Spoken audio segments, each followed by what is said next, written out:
Daisy Kids. Click here for more videos. 10 lines essay about umbrella. An umbrella is a tool that protects us from rain and sunlight. It is suitable for summer as well as rainy season. We hold it above our heads. It protects us from getting wet in the rain. It is designed with a strong and durable metal frame.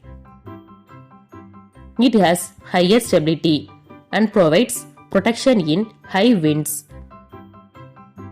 It can provide excellent sun protection for our head, neck and shoulders.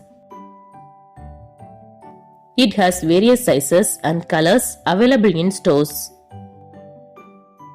It is easy to handle and carry.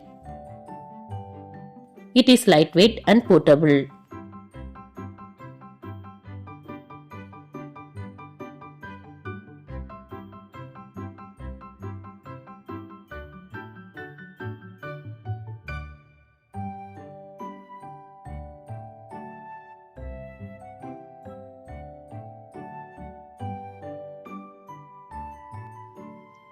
Thanks for watching this video. If you like this video, please like, share and subscribe my channel. Thank you.